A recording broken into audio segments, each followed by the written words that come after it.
So I've been thinking about joining the Dark Order myself, man. I mean, it's kind of an attractive offer. I don't know about you. All I know is Pro Wrestling Tees is probably going to be selling those creeper masks come 2019, and Right? I'll probably end up buying one just to put on a foam head to scare Cindy a few times. You'll wear it on camera. You know you. No, not a creeper mask. If I ended up getting a Pentagon Junior mask, absolutely. Oh, yeah. I'll even do the face paint part right here at the jaw with the mouth and everything. I'll do it. I would do it if I'm not wearing the eye. I don't like contacts though, so I probably wouldn't do the contacts.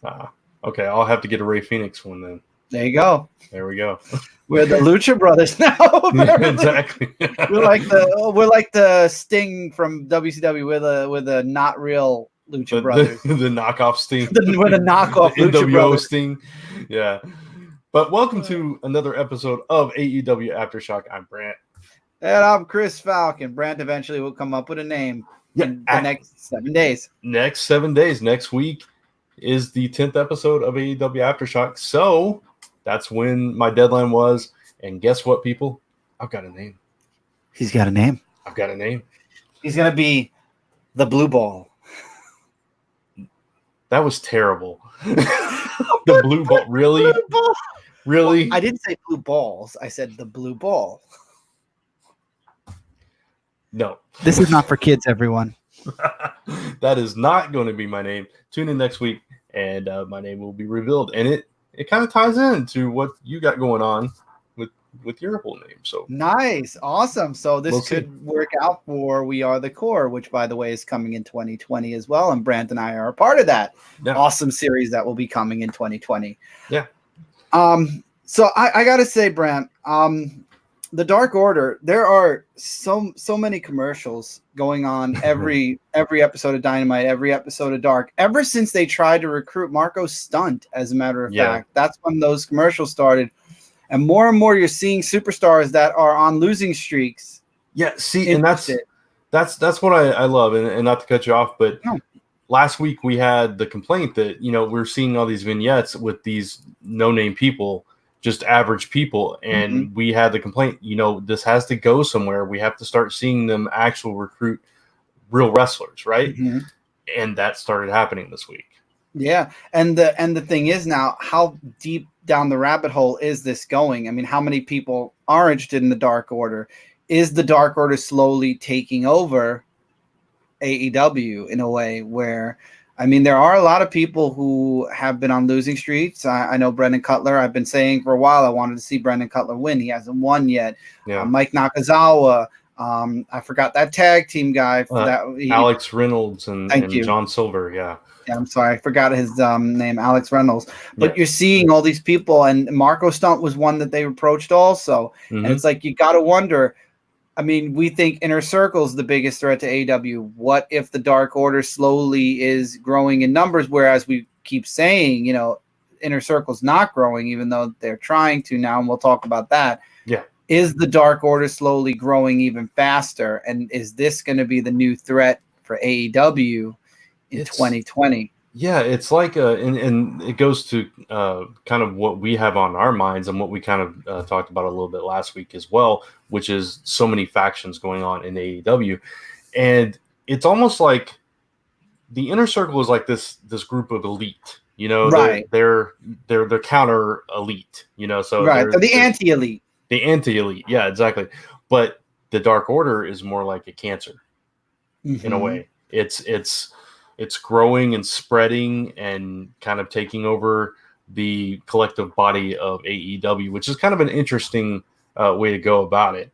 I know there's been a lot of comparisons between that and something else over on the other program and everything, but I think that differentiates it. Oh, definitely. Yeah, go ahead. No, that's it. Oh, definitely. Yeah. Go ahead. Keep going. I'm agreeing with you. No, yeah, I think that differentiates it because what we see over in WWE is just one guy, really. And at one time it was a family, but it was just a very small faction. But with this, it's like this whole, it's like a cult. It's like totally like a cult. And, they're pulling in people. You got the motivational speaker kind of thing that's twisting, and it's interesting. It's becoming more interesting as time goes on. My only other concern, and this goes again, a lot of factions at once, too much. Brandy is doing the Nightmare Family, and Right. that feels very similar to the Dark Order, but not, because this is kind of like an elite version of the Dark Order, where it's just a hand-picked amount of people. And there is somebody who joined, and Dustin Rhodes tweeted, "Was that?"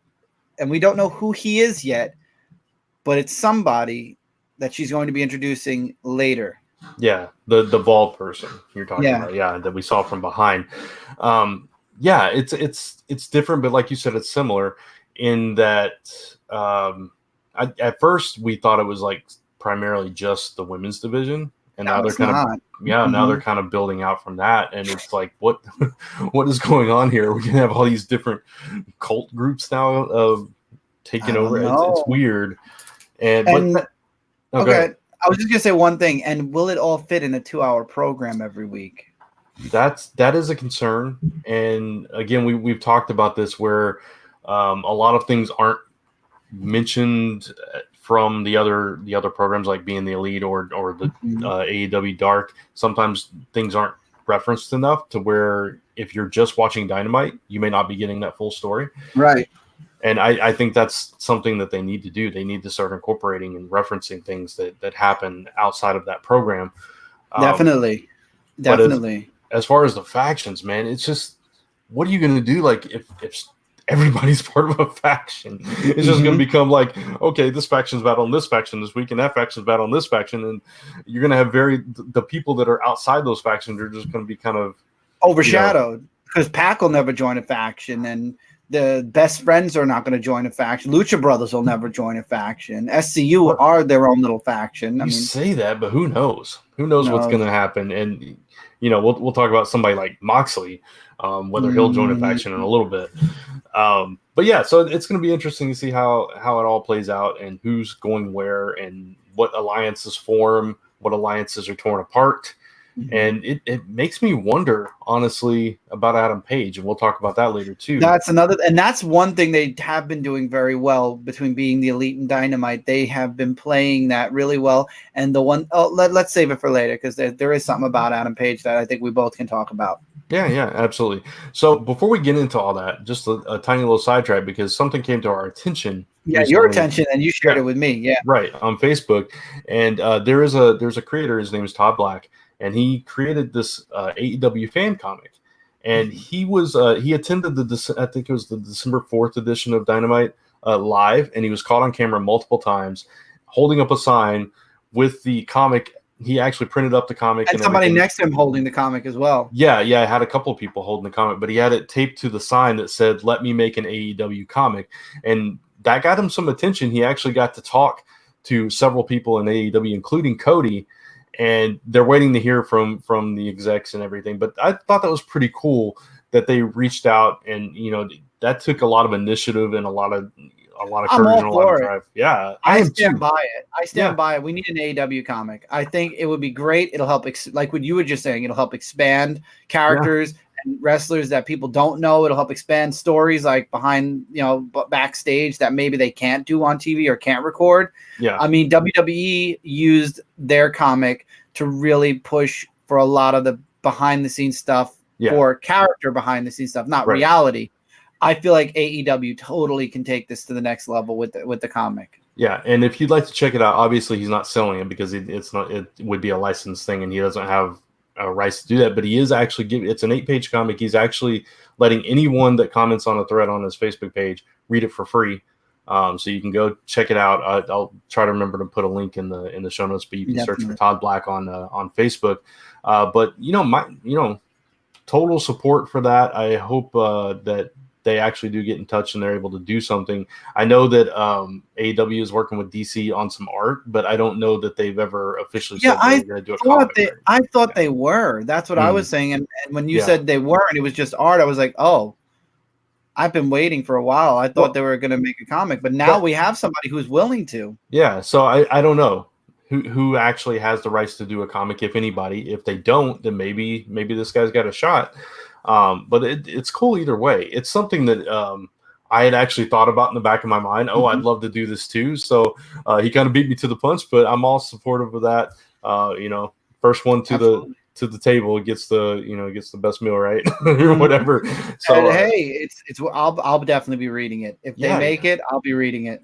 Absolutely. So good luck to you, Todd, and everybody involved, Joe McPhee, and I forget the other person. There's 3 people involved with it. Those are the 2 that I remember. So yeah, there you go. So that's really cool, and we'll keep you updated on any progress that we find out about that. Mm-hmm.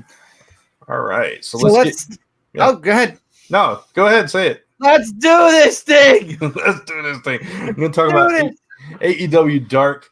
I love that they're starting to connect what's going on in Dark with the main show. So, like, the main event of this episode of Dark was Kenny Omega versus Kip Sabian, and then you had the tag match with those 2 involved on Dynamite. So that was a nice,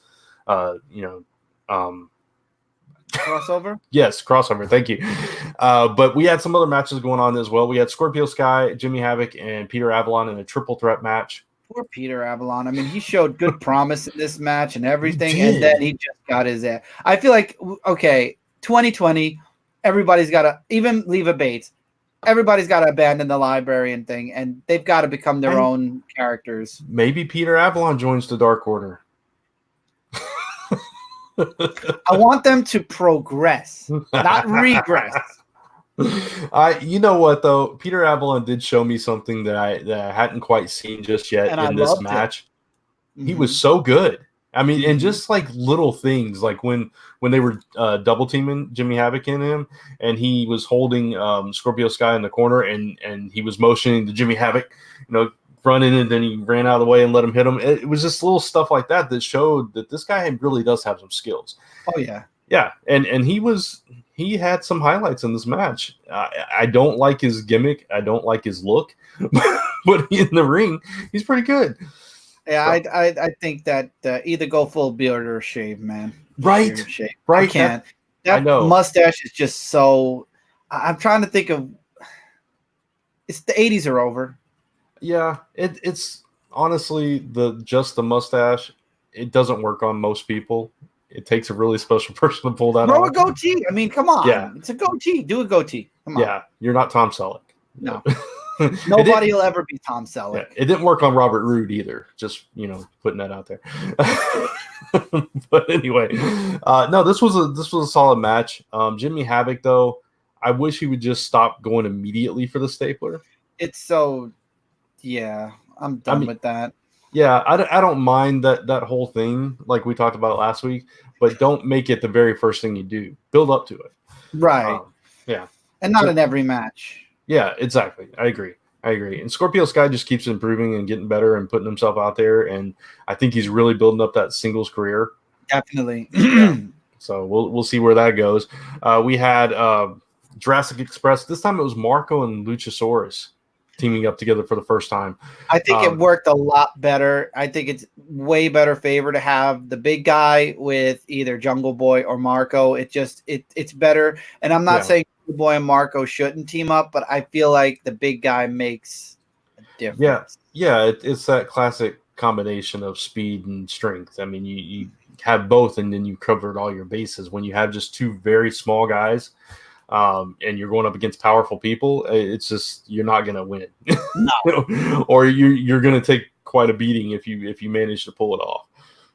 But they fought the team that we were talking about earlier, John Silver and Alex Reynolds, who their debut, right? That was their debut. No, I think I've seen them before. Maybe on. Yeah, I think I've seen them wrestle before together. I don't remember. Well, that's why the Dark Order's recruiting, because they're not memorable. Really on the radar. Yeah, exactly. And specifically Alex Reynolds, recruiting him hard, not necessarily John Silver as we saw on Dynamite. And then we had this featurette with Big Swole, which I'm so happy with that. Right? Yeah, because up to that point, it's like she's got potential. We wanted her to have more, yes. Right, but she's green. She needs more ring time and all that stuff. But then you see that, and you get to know her a little bit more and the struggles that she's faced, and it was really good. I mean, that's the deepest story I've seen so far. I'm sorry. Yeah. From her disease to having a child when she never, she didn't think she could. Right. And how far she's come and then getting the contract last week. Yeah. That was That was so good and emotional, and well deserved. I'm happy for her. That build up for her characters made me invested in Big Swole after all the darks and then the contract, and now she's on Dynamite. Yeah, yes. Absolutely. Yeah, and we'll talk about her a little bit later as well. So that brings us back to the main event: Kenny Omega versus Kipps Avian, which was a really good match. I mean, so good. Kipps Avian was really his girlfriend? Huh? Is that really his girlfriend? I don't know. I don't know either. I'm trying to remember in and out of the ring if they're really dating or not. Yeah. But yeah, I agree with you. They work really well together. Yeah. Without her, I think that's where he was struggling. She was the missing piece that put it all together for him. Yes. And not saying that his in-ring skills are lacking, because they're not. He's really good in the ring. Mm-hmm. And he's cocky, he's arrogant, he's got that thing going for him, but there was just something missing, and she fills in that space. So I think it really works. Absolutely. Yes. And she's really skilled as well. And it's just, we've seen that before, like valets get involved and do things like that, but it's, I don't know. There's something different about the way she does it. Did JR say something? No, that was Dark. Okay, that was Dynamite. But JR actually did drop a comment about her. Yeah, he did. So we'll get to that in a little bit. But no, I think it's really good. I'm trying to find out if they actually are dating. Doesn't say anything on her page, but go ahead while I look this up. But I thought the match was excellent. I thought it went really well. Honestly, I didn't know who was going to win it first, but Kenny pulled it out at the end. And those are the kind of matches I like, where you get heavy moves thrown in and they kick out, and you're like, okay, so this person's going to win. And then they kick out again, and it's like, whoa, what's going on here? But it was good. It was very good. And then I like that Kipps Avian wanted a rematch, and then they threw in Tully Blanchard wanting to recruit. Oh God, I just said his name and then I lost it. Kipps Avian. He wanted to recruit him as a tag partner possibility. So I liked that they kind of tried to make a little story out of it, even though it's not going to go anywhere past Dynamite, clearly. Yeah. But no, I like that they kind of, okay, I got beat up single. I want to get a tag match, and then you bring in Adam Page, and like Brant said, we'll talk about that. Yeah, no, I like that Tully Blanchard's kind of recruiting too. I mean, he's kind of building another faction, another stable, stable, yeah. So, but not 4 Horsemen. He's not doing 4 Horsemen. He's trying to build a stable. Yeah, no, they couldn't legally do 4 Horsemen. I don't think. I think WWE probably owns that. But no, that's good. You want to know something funny? Joey Janela, which we'll talk about later, has this whole feud going on with Shawn Spears. Joey Janela used to date Penelope Ford. That could be interesting. They could work that in. Oh boy, they're not dating anymore? No, they broke up. Aww. But that's interesting though, because if Kipps Avian does become aligned with Shawn Spears, they could play that into the stories. I can't find any information on if they're actually dating or not, but either way, they make a great team. Definitely. Yeah. Absolutely. So Dark was strong in the middle. Like you said, we got to see Peter Avalon a little bit more. The Jurassic Express match, I feel like that was just something to build up Jurassic Express. Yeah, absolutely. That was just a match to be there. Yeah, right. But everything else was really solid this week. So yeah, and again, fantastic main event. But that takes us to Dynamite. Now, before we get into Dynamite, Brent, I got to give you the ultimate question, because we talked about the first half of the match as you were watching it. Mm-hmm. I really feel like this week's episode, other than the last couple of matches, it was there, but it really feels like things are winding down, and it could be because it's the end of the year, and maybe people want to be with their families, or maybe they're just going to wind down the season, even though it's only been like 12 episodes. Maybe they're winding down the year, but it's definitely the momentum has definitely kind of shifted downward a little bit the past couple of weeks. In this episode, it's kind of the same thing. There's a lot going on, but not a lot going on at the same time. Yeah. The like we were talking, I watched the first half and then I went back and watched the second half. So that first half of the program, I felt the same exact way. It was like, okay, it's just, it's good. but it's not, blowing my mind. It's not great. It's not like it's just solid. You know what I'm saying? Exactly. It's a solid episode, but it's not more. It's not right. Getting to that, like, let's talk. Like, a lot of this won't be talked about, I feel like.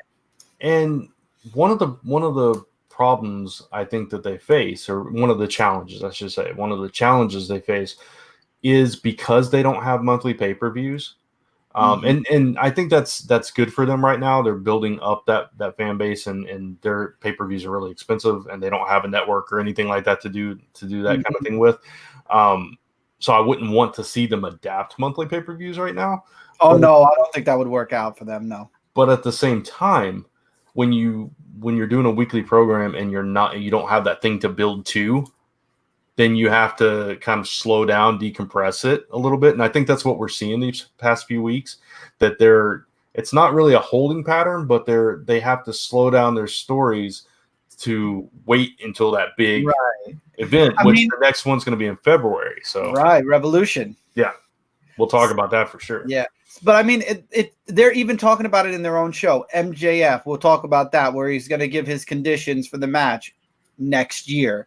Brandy talking about Riho. We haven't seen Riho other than a handful of times, and we're already in the 12th episode of Dynamite. She hasn't even been on Dark at all. Yeah. What else was the Moxley thing? That let's start that. I'll end with talking about that. But the Jon Moxley, we had Jon Moxley had a squash match, because that's exactly what with Alex Reynolds again. Alex Reynolds was. I think they said he got the fastest match so far. It was a record, yeah. And now he did this one, and it was a record ending as well. Yeah. And then it was really just a squash match to get the Inner Circle to come out and Chris Jericho to make a very weird, why don't you just join? You know that it's the heel saying, let's, join us so you won't fight me kind of deal. Oh, of course. Like, yeah. Yeah. If you're part of the Inner Circle, I don't have to worry about you as a threat. Of course, that's what that is. Keep your friends close and your enemies closer. Exactly. And it's like, even I feel like Moxley in a way was like, this did we agree to this before? It's like, what is this really happening right now? He's looking at the camera. I really wish you would have made that a picture. That would have been funny as a thumb. Actually, it just hit me now. That would have been funny. Yeah. Did you see the look on his face when Chris Jericho said, "Talk it over with your wife"? Yeah, he's like, you gonna bring my wife into this? That kind of thing. But it was interesting. Unexpected. Yeah. Interesting way to open the show with an offer to Mox, which we never got anything beyond that in this episode. No. So Mox just disappeared after that. I thought he would come back because the Inner Circle was involved throughout the entire show. But it's again part of that decompressed storytelling. It's like business is writing their show. It's like, you're telling me, it was so out of nowhere. It's like all of a sudden, hey, join the Inner Circle, and I mean, if you would have said no right away, at least it would have made sense. The fact that he just stood there and then they went with the shirt on his shoulder. Yeah, with the shirt on his shoulder, and just like, there's no motivation for him to join. Logically, even if he did join, it would be so like, okay, left field, but like, why? I mean, he's made it very clear that he wants the title. That's about it. Why? But the point is, like, what motivation would it be to join? If he joins, he knows he's never getting a title. And then you said something about him with the title, as a matter of fact, with the numbers.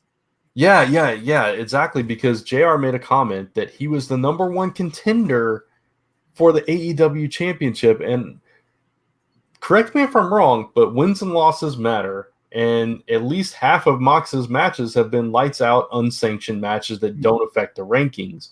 So all of a sudden, magically, Jon Moxley, who half the time is in Japan for wrestling, put a great promo last week in Japan. Yeah, fantastic. I'm glad he's revived his passion for and I have no problem with him doing that. But the point I'm trying to make is there's no possible way that he could have climbed the rankings that fast to do that. It just makes no sense. So those win, losses, and rankings matter. Sometimes. So it's like all of wrestling. So that was a little just okay. Why is he the number one contender? I don't know. Yeah. I don't know. Somebody out there, if you have that answer, let us know. Was JR speaking out of turn? Maybe I should go look at the rankings and see if he was wrong. I'm sure they would have. No, I'm sure he's in the rankings for sure now to make sure that stays true. Right. Let's see, rankings, men's rankings. Number 1 contender, Jon Moxley. Are you surprised? Number 2, Kenny Omega. Number 3, Pac. Number 4, Cody, which why is he even in the rankings if he can't challenge for the title anymore? And number 5, MJF, who has only wrestled 3 times. There haven't been that many singles matches in AEW, if you haven't noticed. Okay. You're just thinking about it. Yeah. That's, yeah. There you go. There you go. There's our answer right there. They're just not doing singles matches. Not really. I mean, and we say that, but the next match is, I'm sorry. I overstepped.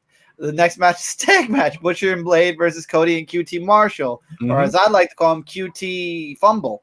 You know what? As a matter of fact, there's only one singles match on this entire program that's not, except for the women's match. In the men's division, there's only one singles match. And it's Luchasaurus, who just came back from an injury. Right. So he's not even in the running for anything. Right. Okay. So okay. So there you go. Hopefully we'll see more singles matches and more building up these rankings in the future, in the new year for sure. Mm-hmm. So and Jungle Boy, depending on what happens next week, but we'll talk about that.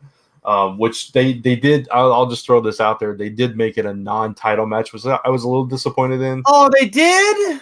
Yeah. It's a non-title match, and he has to last 10 minutes with Jericho. So if he can, I'm assuming if he lasts 10 minutes, maybe he gets a title shot, even though he's not in the rankings. I don't know. That just ruined the match. I thought he was going for the belt. I did too. That I didn't know that until I was watching Dynamite. So wait, Scorpio Sky, who is a tag person, gets a title shot, but because he pinned Jericho.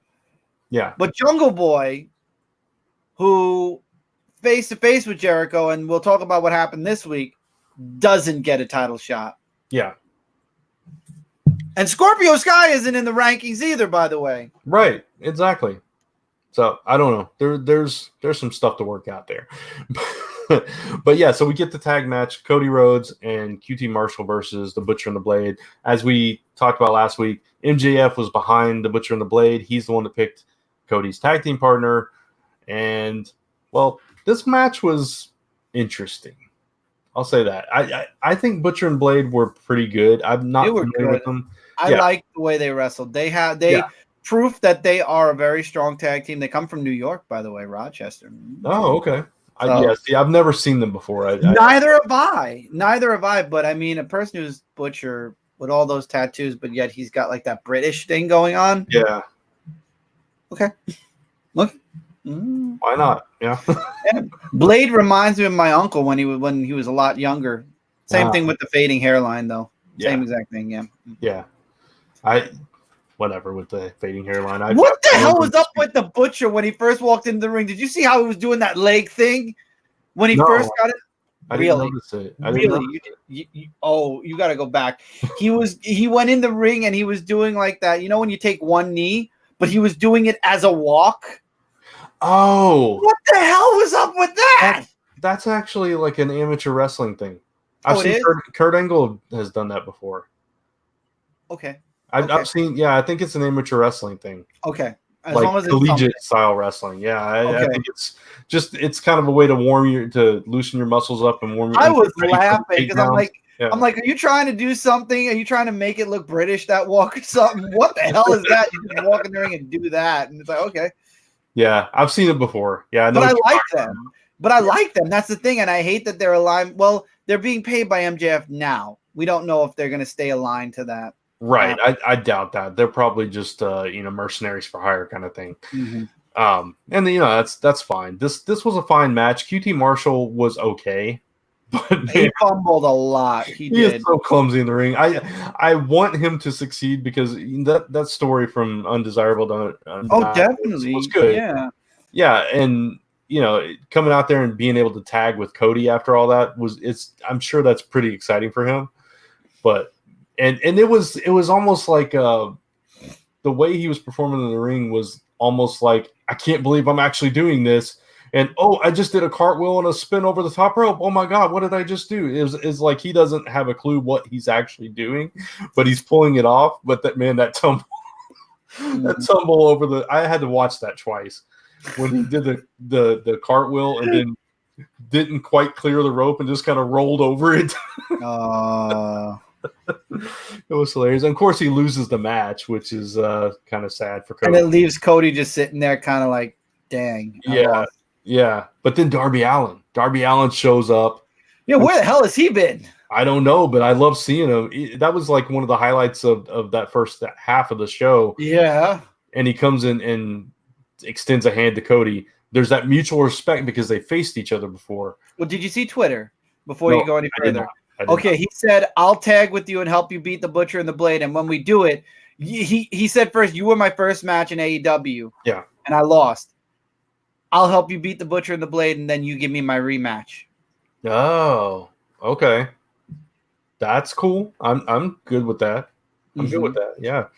And I think this time he'll beat Cody. Maybe. I know it'll be an amazing match. I don't know who would win. It's like hands up in the air. It could be either one. They're that good. Yeah, definitely. Absolutely. So MJF responds to Cody. He's so good at being hated, though. I say that.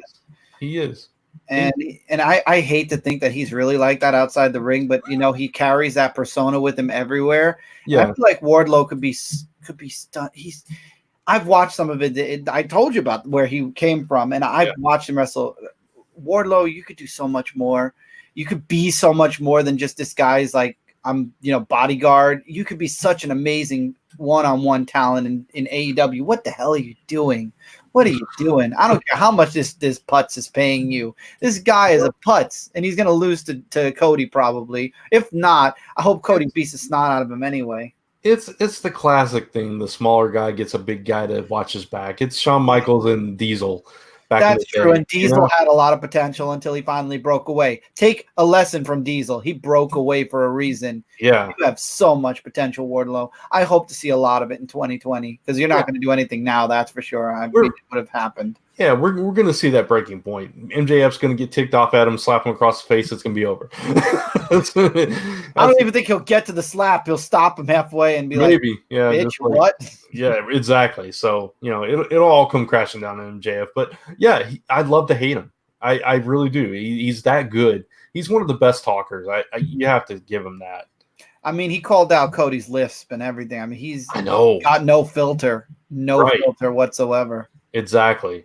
And, he said he told Cody that won any of his crap, but he accepts his challenge anyway. So, that's cool. We're going to see it. So we just don't know what the stipulations are. And we won't find out until January. Yeah. Which that's going to be a cool episode. They take the 1 week break for Christmas and then come back on New Year's Day. I'm hoping for big things with that.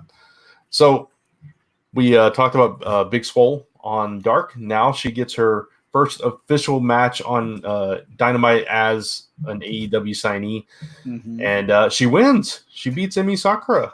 She did an amazing job. I mean, she did everything she did on Dark, and she pulled it off. Finally, she was able to pull off that win. We got to see her finisher. We've never seen her finisher before. Yeah. We finally got to see it here, and I love her finisher. By the way, I really do. What was it called? It had something to do with James Brown. Oh my God. Yeah. I can't remember what it was called, but it was like that ripcord shot, right? Something like that, yeah. God. I can't remember the name of it. I know she did she grabbed the microphone, and did that was pretty cool. What was not cool was Tony Schiavone trying to do James Brown's voice. Tony. This is what happens when don't. Save it for the podcast. I say that, but at the same time, we didn't get a lot of that personality from him back in the old days. True, and it's very reserved. Nice. It's human. He's more human now, and it works. Yeah, so go for it, Tony. Whatever. Yeah, don't stop. Yeah, yeah, exactly. But it was just kind of funny. Oh, it was hilarious. Yeah, but no, this was the best I'd seen Big Swole since she came to AEW. So maybe it was just that, she was used as the person to put, they had her scheduled to fight to see her style, but she was always meant to lose kind of deal. Yeah, and it was also, I think part of it was nerves because she wasn't signed yet, and it was so she was putting a lot of pressure on her to perform, and she was fumbling a little bit here and there. But now, she's got the contract, and she goes in there and she shows us what she's made of. So I was pleased with that. Oh, very, very much so. Yes, it was a great match. Yeah. So now we're into the second half of the show, and this is where things really start to heat up and pick up. Yeah, exactly. So we got another tag team match: Hangman Adam Page and Kenny Omega versus Kipps, Avian, and Shawn Spears. And Tully Blanchard's not around. So, yeah, I when they came out, I was like, "Where's Tony?" She always comes out with Shawn Spears. Yeah, so it was a little weird, but Penelope was there. So they still had they still had somebody in the corner. But again, this was another great match. I mean, you put these four, and these four are super talented. I mean, these 5. Yeah, Penelope, 5 if you're including Penelope. Yeah, 5. Absolutely. So all of them are like, these are people that you watch in the ring and you're like, man, why have I never seen them before? You know what I mean? Right. Like, they deserve to be there kind of feeling. Right. If you're a first time viewer of these 5, that's what you're thinking. So yeah, this was a fantastic match, and Kenny and Adam were teaming up like they never lost a step. Yeah. And I love that. And Spears and Sabian made a really good team. So I really do hope they become some kind of stable. I think it works. But now we're going to go to Adam Page for a minute, and then we'll go to Janela.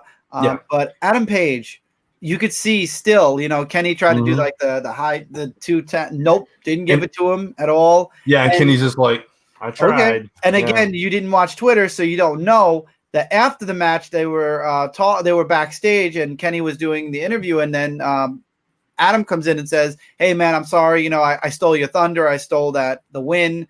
Because he did. He tagged Kenny as he was going to go. He did the one-winged angel. Not the one-winged angel. He did the V-trigger? V-trigger, and he was going for the one-winged angel, but Adam Page tagged himself in, came in, did his elbow, not elbow, his clothesline. His flip-over clothesline. Yeah, and pinned him, and they won. So he came after, during the interview, he's like, I stole that win from you. Let's, let me make it up to you. I'm sorry. Like kind of the stuff you've seen on Being the Elite, where he's like, I'm sorry, I wasn't there, and he's telling Kenny, I'm sorry. Let's, let me make it up to you next week. And Kenny's like, yeah, sure. Yeah, let's do it. And he's like, okay, man, I'm sorry. The way he did when the Elite got beat up and they were like, where were you at? And he was like, I'm sorry. And then he tagged with with Dustin, and he was saying sorry again. Right. Yeah. Again, a lot of people like heel turn confirmed, yada yada. Unlike MJF, which was very telegraphed from day one, I don't know where Adam Page truly is going. Is this his heel turn? Is he just lost in his own mind, and all of a sudden he's gonna like snap out of it, because he kind of did when he beat Pac, and then he lost it again when he lost to Pac? Is he really going to heel turn, or is he just lost at the moment? I think it can go any way, and I love that I can't tell you right now, like 100% yes, he's going to heel turn, or 100% no, he's just lost. Could he heel turn on Kenny Omega next week? Absolutely. I believe if it happens, I believe it, and it was built up. Can he not heel turn next week and just be like, if they lost, I'm sorry, I dropped the ball. I could believe that he can go either way right now. Yeah, I think I see him as not necessarily a heel turn. I see him as, you know what? I don't care either way about anybody. I'm doing my thing. I could see him too. Yeah. I could see him going towards that, where he's more like Moxley. More like a Stone Cold kind of character, where he's just, I'm fed up with. I'm on my own. Yeah, I'm fed up with not caring, because he's the one that's been losing up until this point, but not carrying people, but like just having that baggage and just shed, like he left the Elite and he's like, I'm going to do my own thing for a while. So I can see him kind of transitioning to that, to where I don't give a crap about anybody, and I'm going to do my own thing. I just thought of a scenario, and it's true. Pac said this week before the match, if Kenny and AEW won't give him a rematch, his rubber match, This is the last warning. What if, and I'm just throwing this out there, and if it happens, I'll die. What if they have the tag match next week? Kenny's the last, they're in the ring. It's the end of the match. Pac comes in, does something to Kenny. Kenny loses, and then Adam loses his shit, and that's his heel turn because he's like, I won the match last week. You couldn't win it for us this week. You know what? I could totally see them building up to a kind of a three-way thing with those three. Possibly. That would be really good. Oh my god! Can you imagine those three in a match together against each other? Yeah, but I could see Adam Page losing it if that was to happen. Like Pac comes in, interrupts, and Kenny loses, and he's like, "Dude, I tagged myself in and we won. You mean to tell me you lost this week because of Pac?" Yeah. No, I see. Yeah, I could totally see that. A lot of possibilities here. The most important thing is it has us interested. It has us wanting to know what's going to go on with Adam Page. Mm-hmm. And now it seems like Kenny Omega has finally kind of found himself again a little bit. He's starting to settle into that groove. And now you throw this wrench into it. And it's like, okay, it can be interesting. So we'll definitely keep our eyes on that. But so the Joey Janela thing. Joey Janela comes out and in his space buns. Yeah. And Tully Blanchard's kind of tied to a chair, but not really. That was the. His hands were completely free. He could have slid right out of that. And then when he got up, he just has this tied around his waist that's not tied to the chair at all. And so he's just like, okay, I'm going. It's kind of funny. But yeah, it left Kip Sabian by himself. Yeah. I thought it was Pac at first. His stupid Janela with stupid tongue clips. Not even really tied up. Yeah. Oh man, that was good. That was hilarious. And then of course they won. Like I said, Kip Sabian left by himself. Right. So we had we mentioned earlier Luchasaurus had a singles match. Sammy Guevara was his opponent. This was a match that was just there, to be honest. It was because the Jungle Boy. Don't forget Jericho and Jake Hager, who absolutely says. Well, that's what I was about to say. Because Jungle Boy is going to face Jericho, so that's why this exists. But yeah, Jake Hager comes in, and what I love is that was later on. That was later on. You're talking about the end, yeah. But yeah, Jake Hager and Chris Jericho and Jurassic Express and Inner Circle battling. Inner Circle is not making friends. The best part. When they kicked Tony Schiavone and Excalibur out, you heard what Jericho said? Jericho said, Excalibur said this about me, to hell with you. And Tony Schiavone, I've had issues with you for 20 years. Get out of here. Yeah. And they love JR. I love of course. JR, I like you. You're a good guy. You stay. Well, if you know the history between JR and Jericho, JR is the one that brought Jericho to WWE. So was there a moment at the very beginning when Jericho first sit down that JR had a tick or something where Jericho picked his hand up and JR went to slap it away? I didn't notice that there was. I did, and I wanted to rewind. I wanted to go on the TNT app and find out if that did happen or not. But it looked like it was like not on purpose. It was like one of those, how people have those ticks sometimes where if you get too close. It looked like he was reaching or put his hand near JR, and JR just took his hand and went to hit, like he was here and he went to hit it away. Yeah. Kind of deal. But Jericho wasn't doing it in a malicious way. He was actually being friendly with JR. Yeah. It was kind of weird. I wonder if JR has that kind of tick because of what happened to him in WWE all the time. Yeah, I mean, possibly. I mean, he also has cerebral palsy, so I mean, it could be. That's right. Yeah, that could have been part of it. Yeah, it could have been. I didn't notice it, but yeah, that seems plausible. That it could have been in that. Because I can't imagine he just unless he's like playing up, Jericho's the heel and he's a right. I don't know. It could be. It could be. It could be either way. But yeah, if I think about it, I'll go back and see if I catch it. Poor Sammy Guevara. He has not won a match since joining AEW. 12 weeks he's wrestled. 12 weeks he's lost. I did notice JR said that was it JR that said he compared Sammy Guevara to a young Eddie Guerrero? Yes, and he got heat for it. And then Jericho's like, no, he totally is. He's a young Jericho. He's a young Chris Jericho, a young Eddie Guerrero. I mean, he's young Shawn Michaels. Yeah. And I could see that. He's got potential. They let him win. Yeah. He's got potential, but we'll see. He's I don't know. I don't know what's going on with Sammy Guevara. I've watched some of his matches where he won. He deserves to win a little bit now. He's really good. He is. I don't know. He's getting in there with the wrong people that he can't hang with. I mean, Luchasaurus. I mean, that's not somebody you put up against Sammy Guevara.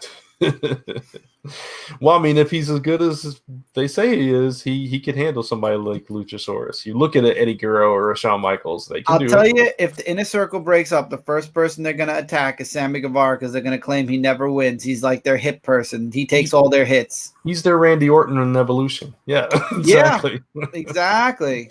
Exactly.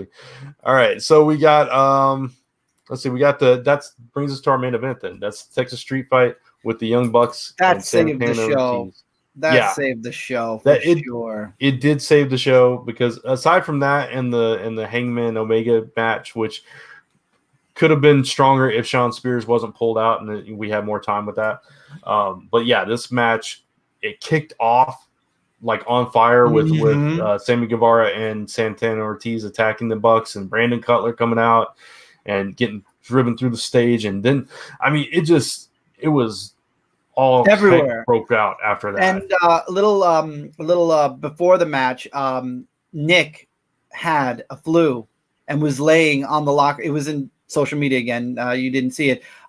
He was sick, like reeling sick all the way through the whole show. And then when they were their match was set, this is all Matt said on social media. I'm so proud of my brother. You know, the match was ready. They were getting ready for the match. He jumped up and he gave that amazing performance. Yeah. Sick as a dog. He was laying on the locker room floor the whole time Dynamite was on up until the match. Yeah. The Young Bucks have won me over the past several months. They have just shown me like so much between being the Elite, between AEW. You know, I've talked about them before where I saw them in TNA a couple of times, right? I'd seen them here and there, just a little bit, little things, and it was like, okay, you know, they're okay. But now that I've watched them consistently and I've gotten to know them through their different programs and everything, I so much respect for the Young Bucks. Oh, definitely. They are literally one of the best tag teams in the world. But I kind of like Santana and Ortiz now too, and I gel more with Ortiz. I watched the Chris Van Vliet interview. I thought I gel more with Santana. I gel more with Ortiz. Likes Pokemon, favorite Pokemon's Charizard. He's a nerd. He's got like all. You got to watch the interview. You wouldn't believe it. You wouldn't believe half the stuff. And they turned down WWE to join AEW. Really? Watch the interview. You won't. Wow. They literally WWE was giving them a your terms contract, and they turned it down to join the AEW.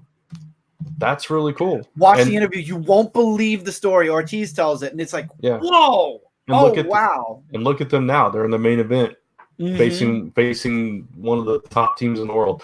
And they're part of the Chris Jericho's group. So, I mean, that's good. That's awesome. Yeah. But this match, oh my goodness. Everywhere. Tables were broken left and right. The trash cans, the kendo sticks. The beautiful thing about this match, though, man, it wasn't just spots for spots. You know what I mean? This was everything was organic. Everything made sense. Everything worked. It was 5-star, top notch. Cindy was watching, and she was like, "That guy." She was talking about Nick. He flies all over the place. I mean, he just throws his body everywhere. I said, "Yeah, he's just that good." Yeah. She had walked in and she saw the recap at the end where they were showing all the highlights, and she saw Nick. She's like, "That guy likes to fly a lot." I'm like, "Oh yeah, he flies." Yeah.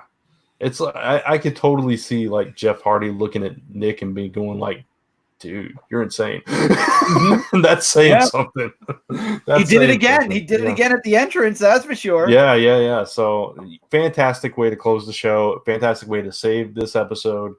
And now they're going for the belts. That was the number one spot. Yeah, they had to stare down with SCU, so they're going to face them on the winter finale next week. So it's going to be pretty cool. And I love the way that our show kind of lined up. Our 10th episode is the winter finale. So that kind of worked out nicely. Beautifully. We couldn't have done it hey, it's a good thing we got those few weeks where we couldn't do it. Yeah. So it's going to be a fun show next week, and we'll have plenty to talk about. Hopefully it's like it lives up to the hype because it is their winter finale and taking us into the new year. So looking forward to it. But yeah, that's your Dynamite, and that's your Aftershock. Yeah, exactly. There you go. So next week, my name will be revealed, and we'll be talking winter finale, AEW Dark. Anything else that comes up that's noteworthy? Exactly. And we'll tease. But we're already doing enough with We Are the Core. You'll see some trailers probably, like I said, end of the year, beginning of 2020. We will be starting the series with or without the trailers, because I've already heard a couple of people who are involved say that they're very busy. So if there aren't any trailers, I apologize. I do want to do one or two. I would love to. But if by some reason there aren't any, we still are planning. And Brent, correct me if I'm wrong. We're planning. I think you're going to be free starting the second week of January. We'll talk about it afterwards. We're still trying. Got pushed back a little bit, so I'll have to let you know. Yeah. Okay, so we're trying to align our schedules so that everybody can start together, so we can start strong. So once everybody's schedule is free, we'll be starting in January. We Are the Core. There you go. All right, so definitely follow us on social media down there. Yeah, hit that subscribe, hit that bell, hit that like button, and tune into Comic Frontline each and every week for a brand new episode of AEW Aftershock, except for Christmas week, because there's no episodes of Dynamite, so there will be no episode of Aftershock. We'll be back with you in the new year, though. But definitely tune in next week for our 10th episode and the reveal of my name. So thank you guys for watching AEW Aftershock. And yeah. You have been shocked. Good night, everybody. Wow. Now I feel like we're the shocker. Don't even.